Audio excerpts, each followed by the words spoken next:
如果我同你講，人類歷史上最重要嘅其中一個真相，一直隱藏喺你每晚抬頭見到嘅月亮背後，而你由細到大喺教科書學到嘅月亮起源，可能遺留咗最關鍵嘅前半部歷史。古希臘官方文獻記載嘅 Poselines 族，人類最古老嘅蘇美爾楔形文字泥板，瑪雅聖書波波爾烏，唐代筆記小說酉陽雜俎，甚至係非洲幾千年嘅口述歷史，五大洲古籍竟然指向同一個震撼嘅共通點。我哋今日見到嘅月球，可能係一場遠古全球大浩劫之後，先至被重置喺地球旁邊嘅。如果你錯過咗今集由五大洲古籍交織出嚟嘅驚人共通點，咁樣你以後抬頭望見月亮嘅時候，都會錯過睇清呢個世界本來面目嘅機會。Hello， 大家好，我係 K 先生。今集我哋會徹底跳過網絡傳聞，專注喺西方古典史詩、美洲考古抄本、東方筆記小說、人類最早嘅楔形文字泥板，同埋非洲口述人類學嘅記錄。我哋要用最嚴謹嘅歷史跨文化比較，拆解古人留俾我哋嘅文字密碼。如果你鍾意歷史謎團、神秘宇宙、都市傳說、深度分析，記得訂閱、點讚、分享同埋開啟小鈴鐺，因為錯過下集嘅科學數據分析，你對月球嘅認知將會永遠留喺過去。根據西方古典文獻，響希臘同埋羅馬嘅時期，有一個被多位嚴謹歷史學家同埋文學家同時記錄嘅專有名詞 Poselines， 月亮之前的人。阿卡迪亞地區嘅原住民，據說係生活喺月亮仲未出現嘅天空之前。呢個傳統被亞里士多德等等多位嚴謹歷史學家同埋作家所提及。後來羅馬時代極具權威嘅歷史學家普魯塔克喺佢嘅著作《道德小品》入面，其中一篇討論月亮嘅文章，更進一步引述咗亞里士多德嘅講法，提到阿卡里卡人會被冠上 Poselines 月亮之前的人呢個稱呼。呢啲並唔係現代人網上所寫嘅故事，而係由公元前5世紀嘅 Hippias of Rhegium、公元前4世紀嘅亞里士多德一路傳承到希臘化時期學者同埋羅馬歷史學家嚴謹嘅文字體系。古希臘學者將呢一個族群作為一個客觀嘅歷史背景記錄落嚟，顯示喺當時嘅學術界入面，巫月時代係一個被廣泛討論同埋記錄嘅古代概念。可能你會問，希臘同埋羅馬文獻會唔會只係文學嘅比喻？如果你咁諗，你就可能錯過咗一個關鍵嘅證據。如果我哋將時間向前推幾千年，去到人類已知嘅最古老文明發源地蘇美爾，佢哋嘅泥板記錄咗天體秩序，居然出咗一個秘密。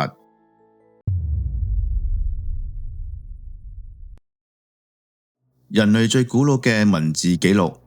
美索不達米亞嘅蘇美爾同埋巴比倫楔形文字泥板，響佢哋嘅創世史書 Enuma Elish 埃魯馬埃利什入面記載，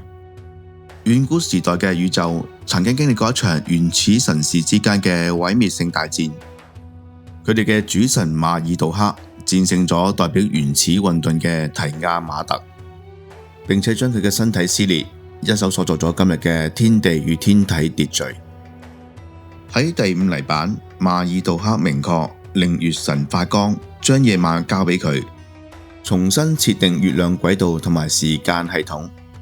蘇美爾文明作為人類嘅天文學同埋曆法嘅始祖，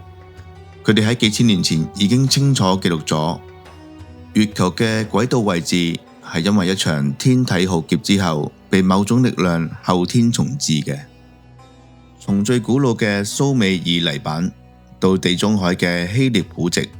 都指向天體重置。當我哋橫跨大西洋去到美洲，瑪雅同埋阿茲特克人嘅創世抄本，更精確地記錄咗月亮被升起嗰一刻發生嘅浩劫。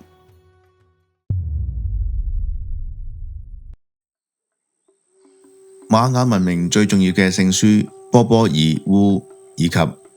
阿茲特克文明嘅各種不同抄本，以及太陽石，都記載咗一個極之震撼嘅宇宙觀。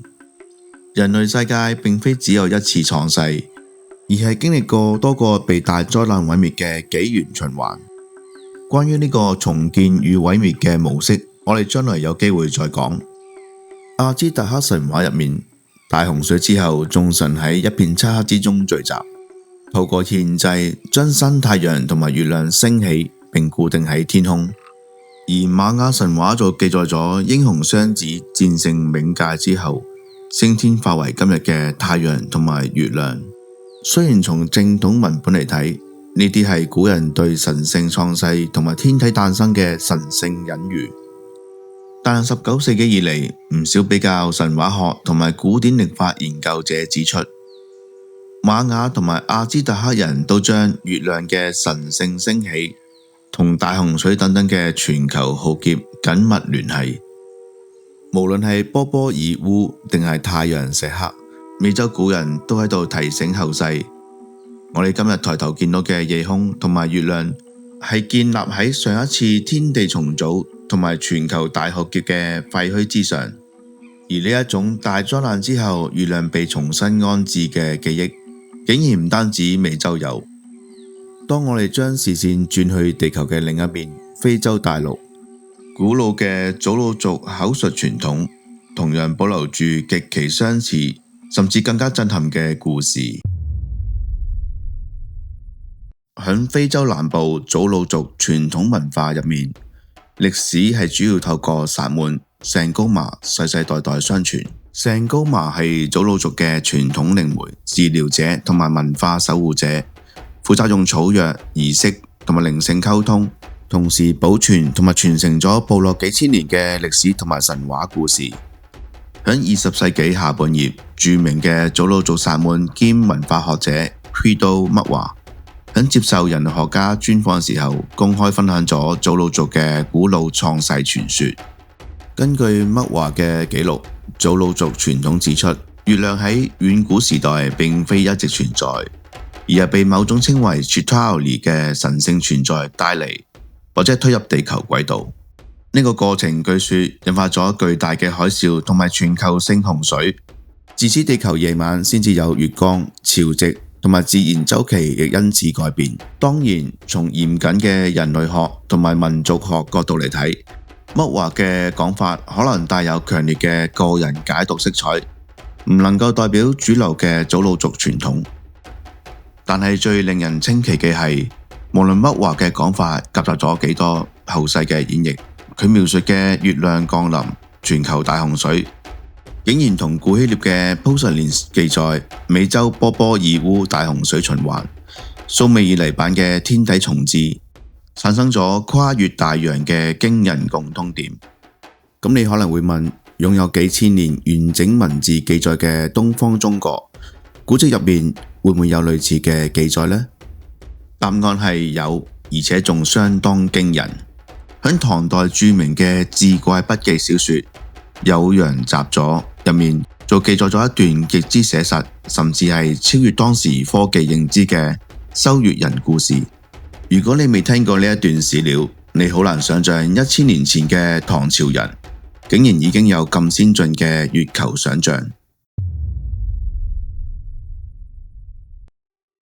我哋將視線轉回東方，睇睇唐代著名筆記小說《酉陽雜俎》。呢本書係由唐代著名嘅文學家段成式所撰，成書於公元前9世紀，係一部收集奇聞異事、傳說同埋天文地理嘅雜記，內容豐富又充滿咗想象力，被後世譽為中國古代百科全書式嘅志怪小說。喺卷一天子篇入面記載咗一個極之震撼嘅故事，有一位書生喺崇山迷路，遇到一位身穿白衣枕住布袋休息嘅神秘人。當書生問佢係邊位嘅時候，白衣人就打開布袋，展示咗鋤頭、斧頭等等嘅工具，並講出一段極具想象力嘅說話。君之月乃七寶合成釜，月勢如丸，其影日削其特處也。常有82000戶收之，寓積一數。意思即係話，你知唔知月亮係由七寶合成？月亮嘅形狀好似一個球體，上面嘅陰影係由太陽照射到表面凸起嘅地方所形成。而月亮上面一共有82000戶人負責維修，我就係其中一個。當然，從歷史同埋文學角度，段成式當時可能已經繼承咗前人，例如東漢時代嘅張衡、月如大丸嘅球體概念。而七寶亦即係佛教常用嘅修辭，並非現代科學意義上嘅複合材料。但最令人感到震驚嘅係1000多年前嘅唐代，古人竟然有咗將月亮想象成為一個需要龐大團隊定期維修嘅大型構造物嘅概念。無論呢一個係段成式嘅浪漫科幻想象，定係某種失傳遠古記憶嘅碎片，修月人故事都為中國古代夜空添加咗一層極之神秘嘅工程學色彩。呢個跨越時空、跨越文化嘅集體記憶，究竟係純粹神話想象，定係古人保留咗某種失落嘅歷史碎片？從古希臘 Pausanias 到蘇美爾泥板、美洲太陽紀、非洲祖魯口述，再到中國唐代修月人，五大洲古籍竟然指向同一個驚人嘅共通點：月球似乎並非自古以嚟都係咁樣存在，而係喺某個遠古時期被重新安置或者設置喺地球旁邊。下一集我哋將深入探討科學界嘅證據、阿波羅月球數據、空心月球理論、天體撞擊假說同埋主流科學點樣大力反擊。到底月球係自然形成定係遠古太空船？答案可能比你想象中更加震撼。記得訂閱、點讚同埋分享，仲有開小鈴鐺。我哋下集見。